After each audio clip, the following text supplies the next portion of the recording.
Bonjour à tous et bienvenue dans ce briefing des marchés du 25 mars 2020. Avant de commencer, je vous laisse prendre connaissance de l'avertissement légal sur les risques.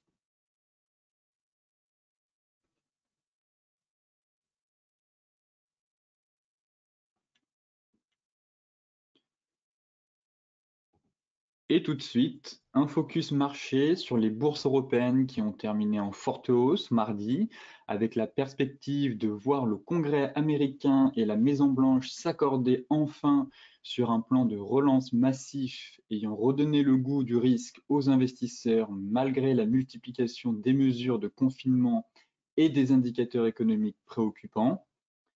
Hier, à Paris, le CAC 40 affiche en clôture un bond de 8,39% à 4242 points, sa meilleure performance sur une séance depuis le 10 mai 2010, jour de la présentation d'un vaste plan d'aide à l'économie européenne.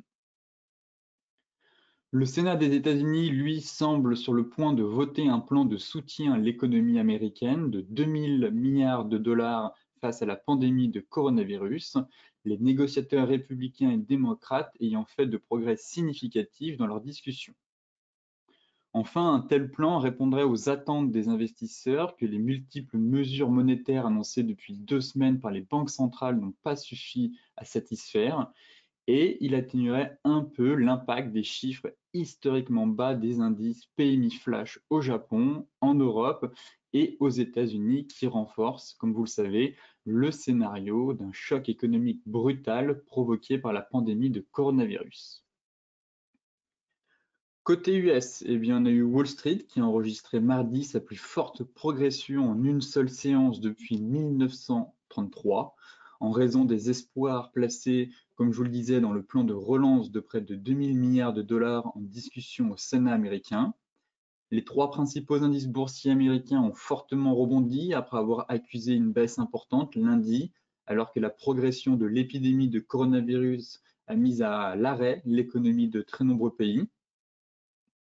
Les négociateurs républicains et démocrates ont fait état mardi de progrès significatifs dans leurs discussions sur ce plan de relance de 2000 milliards de dollars destiné à combattre les effets du coronavirus. Enfin, c'est surtout Boeing qui a dopé la performance du Dow Jones, bondissant de près de 21%, son directeur général ayant indiqué que le 737 MAX devrait être de nouveau opérationnel vers le milieu de l'année. Pour rappel, le titre du constructeur aéronautique a perdu près des 2 tiers de sa valeur depuis janvier. Effectivement, au plus haut, le titre évoluait vers les 400 dollars et il est tombé à peu près vers les 87 dollars, soit une chute assez vertigineuse pour le titre.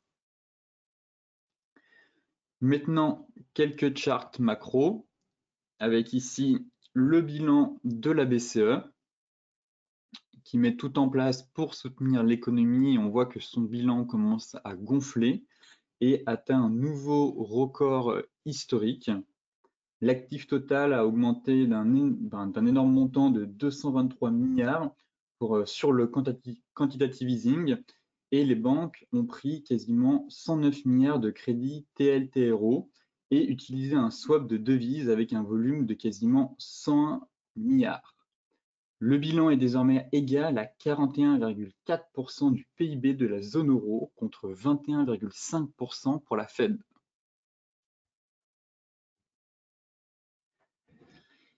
Ici, nous avons le Dow Jones, la plus forte hausse depuis 1933. Ce graphique permet justement de remettre en mouvement, on va dire en perspective, les mouvements historiques qu'on a eus sur l'indice. Alors certes, le Dow Jones a enregistré le plus grand gain quotidien depuis 1933, mais pour rappel, on avait quand même eu la pire baisse d'un jour la semaine dernière, ici, comme vous pouvez le voir, depuis 1987. Donc ce n'est pas parce qu'on a eu la plus forte hausse depuis 1933 qu'on a forcément un point bas. Et pareil pour la pire baisse, ce n'est pas parce que c'était la pire baisse depuis 1987 que c'était la fin du monde. Toutefois, cela permet de faire une corrélation, de voir à quel point les marchés sont tout simplement irrationnels et qu'on a des mouvements de flux, certes pilotés par les algos, mais qui montre à quel point le marché est extrêmement tendu. Enfin, pour terminer, ici c'est un petit cartoon de Ed Gay. C'est un dessinateur américain qui a tendance à représenter l'économie mondiale. Et ici, il nous a mis le président de la Réserve fédérale, Jérôme Powell, en Buzz l'éclair, représentant tout simplement le QE illimité de la Fed pour caricaturer tout simplement un QE illimité et vers l'infini QE et l'au-delà.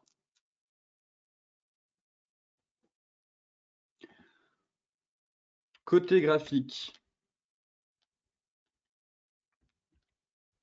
on va s'intéresser au CAC 40. Alors, concernant le CAC, on a atteint un objectif majeur. Je vais enlever l'indicateur pour que ce soit un peu plus propre. Voilà. Le CAC 40 vient d'atteindre un objectif majeur puisqu'on avait un double bottom ici annonçant une fin de baisse et une consolidation, voire une stabilisation de l'indice. L'objectif majeur a été atteint. Actuellement, je passe même plutôt neutre sur l'indice, étant donné qu'on a la moyenne mobile 50 qui arrive doucement et qui pourrait freiner la course du CAC. Mais voilà. Belle tendance baissière, phase de consolidation, reprise à court terme, objectif théorique du double bottom atteint. On est en train de passer la grosse zone. Logiquement, ce serait d'aller chercher la zone à 4006-4550. Toutefois, on a quand même un gros obstacle ici avec la moyenne mobile 50 qui pourrait freiner la course, sachant que l'indice a quand même pris 8% la semaine, enfin hier. Là, actuellement, il en prend quasiment plus 5. Et voilà, on pourrait freiner la course à court terme pour le moment, étant donné qu'on a eu quand même, on est passé de 3600 points à 4400, donc une hausse de 800 points, ce qui n'est pas rien pour l'indice. Pour le moment, je passe plutôt neutre, même si on a une reprise haussière. Toutefois, je considère que beaucoup de titres ont déjà bien rebondi, l'indice aussi, et je ne m'attends pas à une reprise en V-bottom tout de suite, du moins de l'économie, du CAC, enfin des différents indices, tout simplement parce que actuellement les investisseurs price les injections de liquidités et l'intervention massive des banques centrales, mais derrière, le choc économique, lui, est bien présent. Et ce n'est pas dit qu'on ne fasse pas une nouvelle vague corrective dans les jours à venir. Donc haussier à court terme et plutôt neutre. Là, ça risque de coincer ici dans cette zone-là entre la moyenne mobile 50 et d'autres zones de soutien vers les 4555, 4600.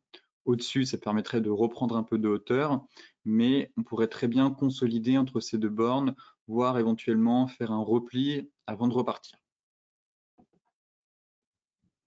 Concernant le DAX, eh bien, c'est la même chose, même combat pour l'indice allemand. On avait ici, on a validé, on avait vu ça dans les stratégies bourse hier, ce double bottom en perspective, et l'objectif a été atteint. Aussi, si je reporte la hauteur, voilà. Si je reporte la hauteur, vous voyez que on est allé un peu plus haut. Pareil, on vient chercher la moyenne mobile 50, on est sur un gros niveau, les 10 150. Pareil, ce serait d'aller rejoindre les 10 400, un peu comme le CAC, s'il arrive à aller un peu plus haut. On a toujours notre divergence haussière qui s'installe, qui nous, en tout cas, elle n'est toujours validée. Elle délivre pas de signal de sortie de position pour le moment, mais on a des obstacles au-dessus de la tête. Là, actuellement, on travaille cette moyenne mobile 50. Si on arrive à aller au-dessus, ce serait d'aller chercher les 10 400, mais à partir d'ici, pareil, on aura quand même pris, on sera passé de 8 300 à 10 400, donc 2000 points sur le DAX, ce n'est quand même pas rien. Les marchés ne vont pas monter en ligne droite après ce qu'il vient de se passer. des phases correctives, de vagues baissières devront aussi s'installer dans les jours à venir. Donc pareil, pour le moment assez neutre puisqu'on atteint un gros objectif. Je ne serais pas étonné qu'on ait un excès à 10 400 pour venir fermer le gap. Voilà, on a un gros niveau, ici on a un trou de cotation, et donc je pense que faire un excès pour aller chercher ce niveau-là me semble tout à fait envisageable concernant l'indice allemand. Le Dow Jones, après la magnifique réaction sur zone de l'indice américain, il s'offre le luxe de prendre quasiment plus de 11%. Voilà, donc magnifique réaction sur notre zone de support ici de moyen long terme, couplé avec notre oblique qui passe par tous les plus hauts depuis 2000 et 2007, quasiment 2008. Et pour le moment, on a un joli chandelier. En tout cas, on est sur un piercing pattern. Alors certes, la clôture n'est pas terminée, il reste encore 3 séances à l'indice, mais tout montre que on a une stabilisation, que l'indice semble pour le moment ne pas vouloir aller plus bas, ce qui est tout à fait logique après une baisse de quasiment 40%. On fait face quand même à un plan de relance économique sans précédent, d'une grande ampleur, jamais vu dans l'histoire de la bourse, et les marchés commencent enfin à retrouver leurs esprits et à accepter ces liquidités pour déclencher un rebond, en tout cas mettre en place un rebond technique. Voilà, pareil, on devrait ouvrir en gap haussier sur les. Actuellement, les futurs sont en hausse. On devrait ouvrir en gap haussier au niveau des 21 000, 21 100 points. Donc, ça va être le niveau à surveiller. Pareil, si on parvient à reprendre un peu de hauteur, tout simplement, ce serait d'aller chercher le point bas ici. Voilà, ce gros niveau. Je vais me mettre en journalier. Voilà. Ici, sur les plus bas de 2017, enfin du moins, voilà, la stabilisation voilà, ici qu'on avait eu sur 2017 et lors de la précédente chute en 2018, le point bas juste ici vers les 21 700.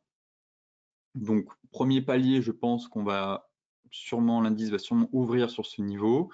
Derrière, si échec, eh bien, ça sera tout simplement de retourner sur la zone à 20 300 et au contraire, une poursuite de la hausse permettrait à l'indice eh bien, de retourner, je pense, sur les 21 700 points. D'un point de vue des retracements de Fibonacci, est-ce que ce niveau correspond? Pas complètement. Pas complètement. Voilà, autant cette zone sur laquelle il va ouvrir correspond au 23,6 de retracement de Fibonacci. Par contre, les 38,2, eux, sont un peu plus hauts. Mais gros niveau à surveiller. Ici, en tout cas, ça risque de caler au niveau des 21 000, je pense, puisque ça reste quand même un niveau technique majeur. Donc, on fera le point demain. En tout cas, sur le futur, on avait un chandelier assez intéressant.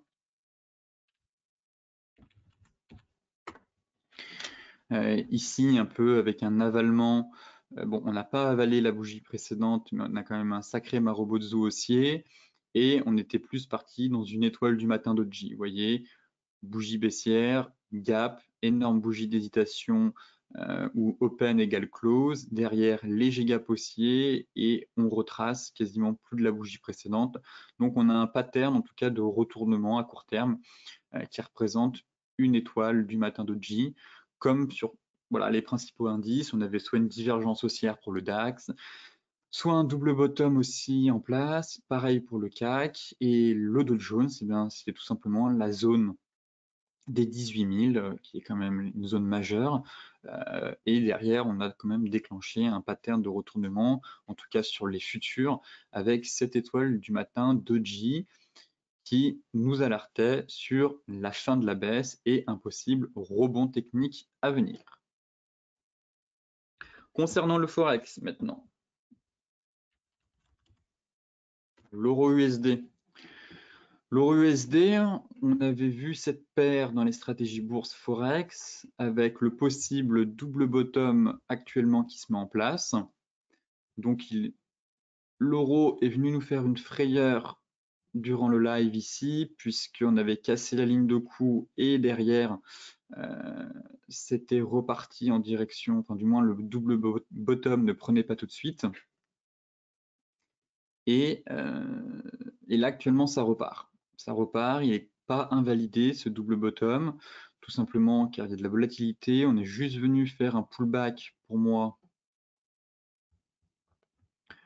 Voilà, on avait notre canal baissier, on l'a cassé, et puis vous voyez que finalement le double bottom est venu prendre appui sur la borne basse de ce canal, et pour le moment ça tient, et on tente surtout de casser le gros niveau, les 1,0820.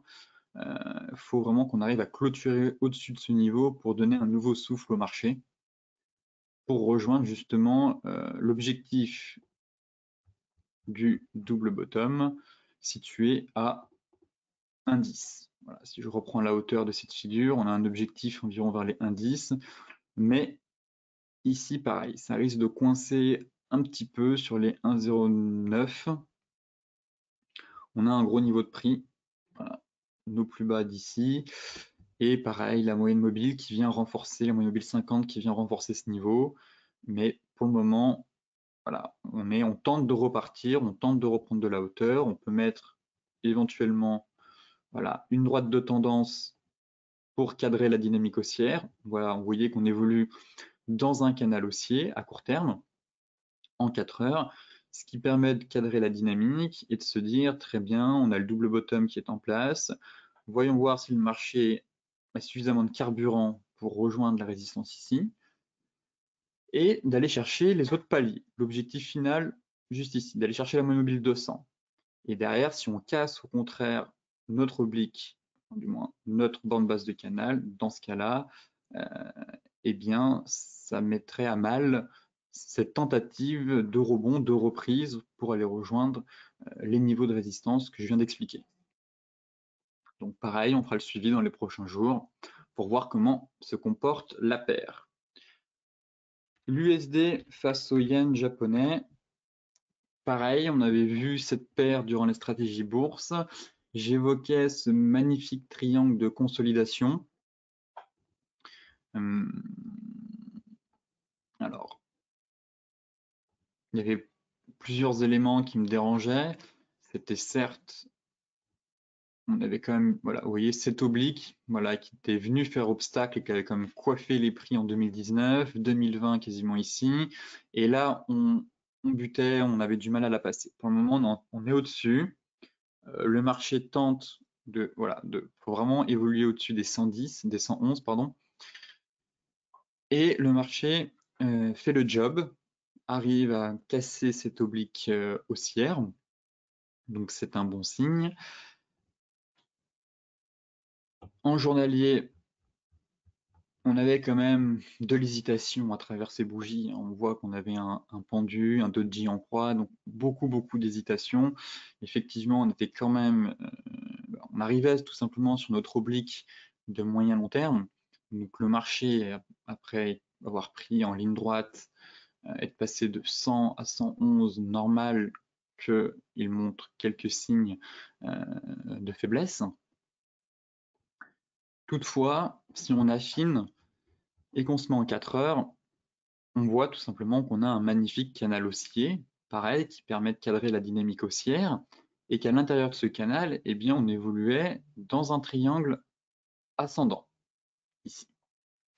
Et là, on a eu une première sortie hier à 17 heures, on a réintégré, et on a eu une nouvelle sortie ce matin, durant la nuit à 5 heures du matin. Et là, reste à savoir si on est en train de faire un pullback, casser ce niveau, pour justement repartir. Voilà. Mais tant qu'on évolue dans ce canal, eh bien, la dynamique, elle, reste haussière. Et au contraire, on pourrait avoir une phase de consolidation sortie par le haut avant de repartir pour aller chercher, il me semble, il y a un gros objectif. Voilà, ce serait ici. Vous voyez, un objectif pas mal à venir chercher, c'est peut-être les 114.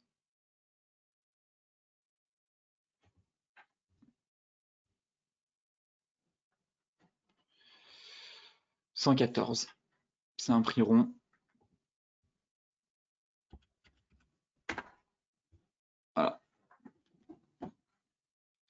c'est le prochain gros niveau. Ici, on a une petite résistance, mais si ça casse derrière, c'est vraiment d'aller chercher cette énorme zone ici, ici, ici. Du moins, ça, c'est un gros niveau technique.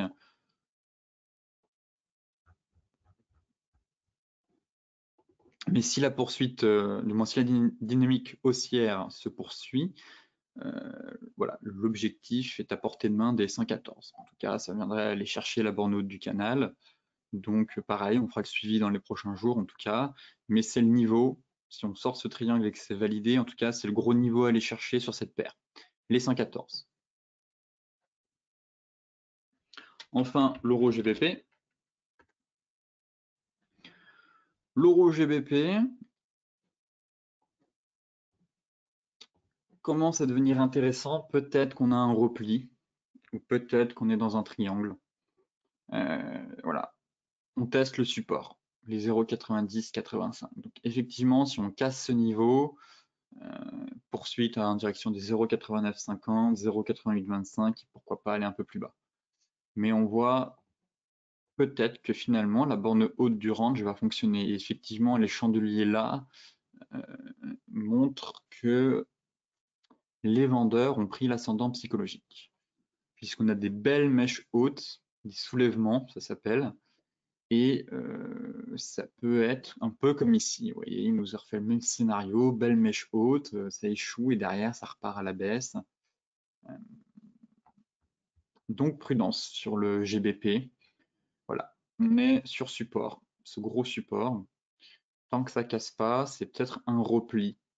Et peut-être qu'on va une nouvelle fois tenter de casser cette borne haute. Mais en journalier, voilà, pour le moment, en journalier, on est sur support. Donc on va pas s'emballer, peut-être que ça va tenir pour ensuite repartir à la hausse. Est-ce que je peux caler une droite de tendance pour affiner un peu ce plan? Mince, je vais supprimer le range.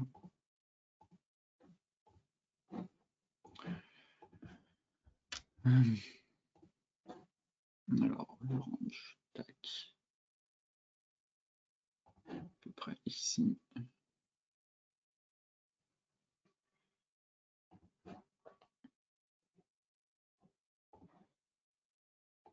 Et en 4 heures,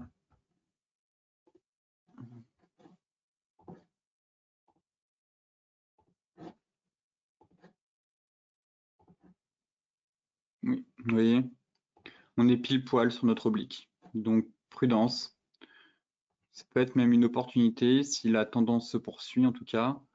Voilà, mais on est sur notre oblique.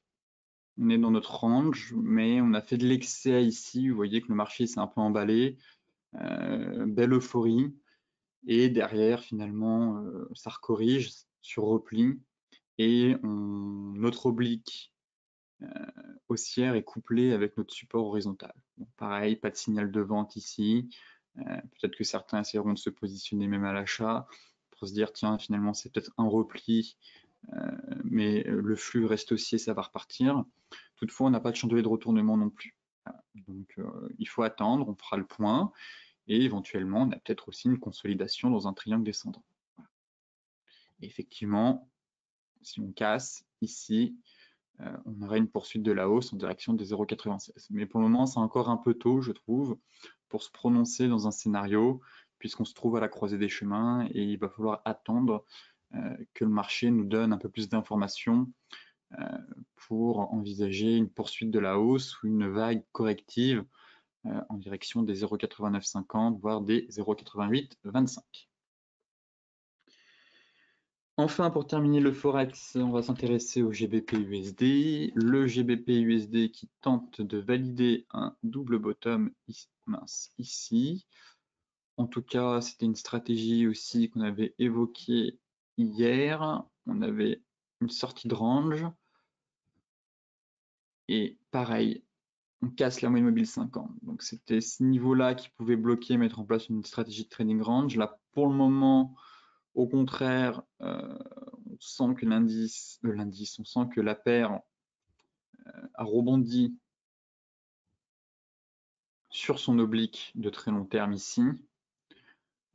pour stopper l'hémorragie, du moins la freiner. Et en 4 heures, pareil, on a une reprise en double bottom. Voilà. On est en train, si je l'affine pour avoir une ligne de coup un peu plus propre, voilà, vous voyez la ligne de coup casse la moyenne mobile 200. Si j'affine un peu plus en 1 heure, voilà. Tac. Pour le moment, on vient de confirmer notre double bottom.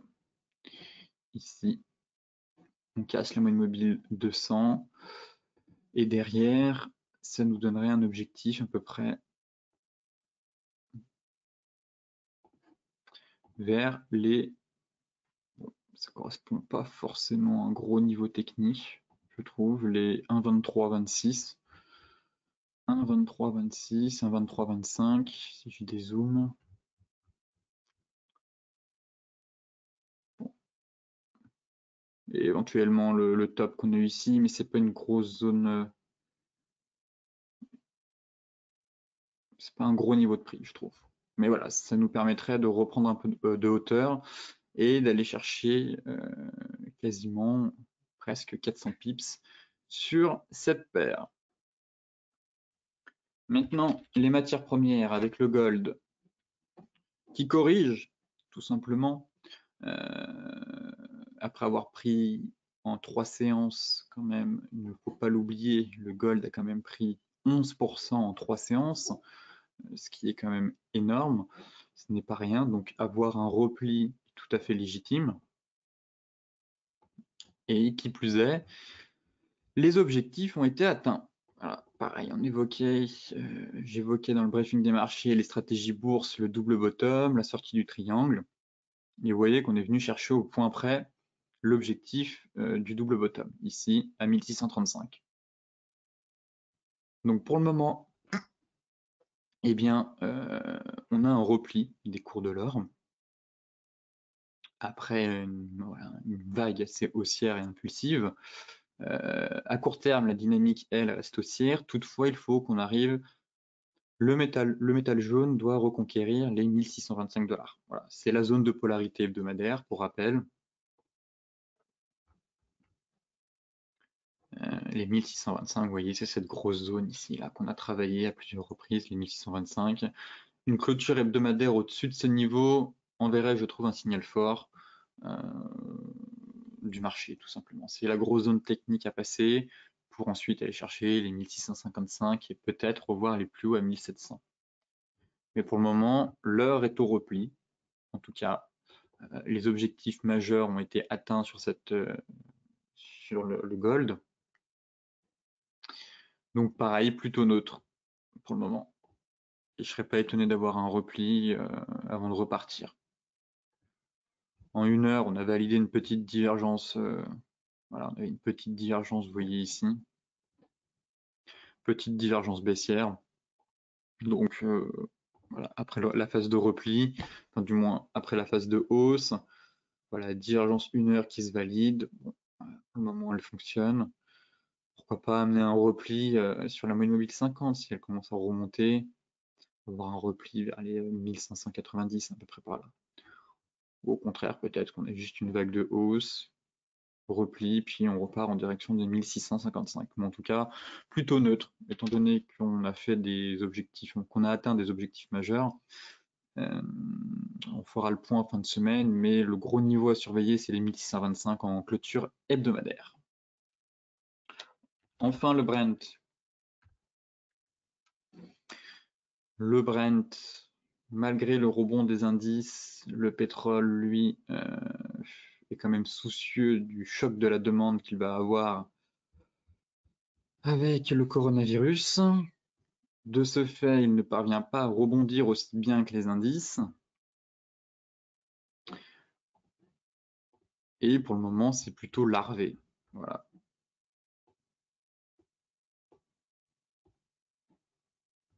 Je trouve sur le pétrole.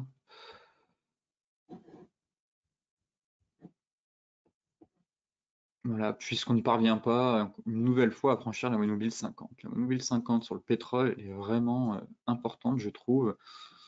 Et elle montre à quel point elle est pertinente, tout simplement, puisqu'elle ne, voilà, elle vient coiffer les prix, comme à chaque fois ici, et les prix n'ont tout simplement pas la force de la franchir. On évoquait ce possible range à venir, mais les prix n'ont même pas, voilà, les prix ne parviennent pas, tout simplement, à rejoindre la borne haute du range pour reprendre un peu de hauteur. Donc on est vraiment dans une phase de stabilisation, consolidation, même chose. Et il faut qu'on casse cette mobile 50. Tant qu'on n'arrive pas à la franchir au-dessus, ça reste fortement baissier le pétrole. Alors certes, il fait de jolis rebonds, mais moi le niveau qui m'intéresse, c'est les 30. Tant qu'on est sous ce mobile 50 et sous les 30, eh bien le flux reste baissier. Et au contraire, on est plus dans une phase de stabilisation avant une poursuite de la baisse pour aller chercher le niveau qui m'intéresse. Voilà. Mon plan n'a pas changé sur le pétrole. C'est soit on a une phase de trading range et au-dessus des 20, au niveau des 30, ça commence à devenir intéressant, soit pour déclencher une rotation complète à l'intérieur du range, soit pour déclencher un double bottom.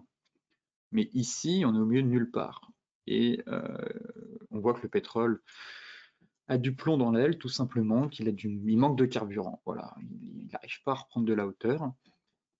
Et tant, enfin pour le moment ça stabilise, mais une cassure des 24, eh bien engendrait, voilà, le niveau qui m'intéresse n'a pas changé, lui, c'est voilà, d'aller chercher cette oblique baissière pour rejoindre les 20.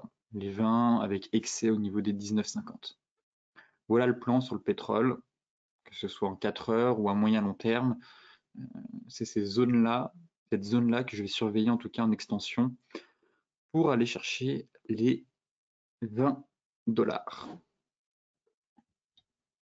Enfin, pour terminer ce briefing des marchés, on va s'intéresser au Bitcoin.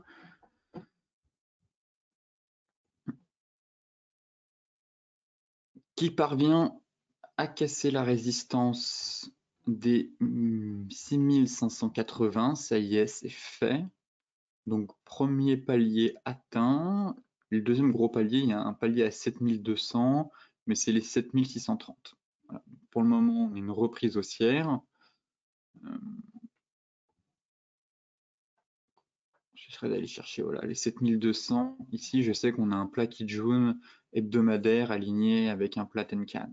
Et ça représente les 50%, justement. Donc là, on a un gros niveau à aller chercher d'un point de vue de l'Ishimoku. C'est les 7002 qui représentent aussi les 50%. Donc on a un gros palier à 7002 et derrière, c'est les 7006. Si on affine en données 4 heures, bon, on a ce petit canal haussier, pareil, qui permet de cadrer la dynamique haussière actuellement. Et voilà, d'aller chercher les 7630 en extension. La moyenne mobile 200 viendrait s'aligner légèrement juste en dessous, mais ça me semble envisageable. Voilà. D'aller chercher ce gros palier avant d'avoir éventuellement une phase de repli, puis pour repartir. Mais voilà, pour le moment, c'est haussier, théorie de dos, des plus bas de plus en plus haut, tout simplement, un plus bas, un plus haut, hop, et là on casse le précédent plus haut. Donc on est dans une théorie de dos, et logiquement, eh bien, ce serait d'aller chercher voilà, la borne haute de notre canal, à peu près cette zone-là. Voilà. Ici, on a une zone importante, 7200, 7600. Il y a du potentiel, il y a encore un peu de potentiel à la hausse sur le BTC. Arrivé ici, je passerai plutôt neutre parce que ça pourrait être compliqué. On aura retracé quand même une grande partie du mouvement. Et on verra si on a au contraire des signaux de retournement ou de stabilisation pour consolider dans les jours à venir.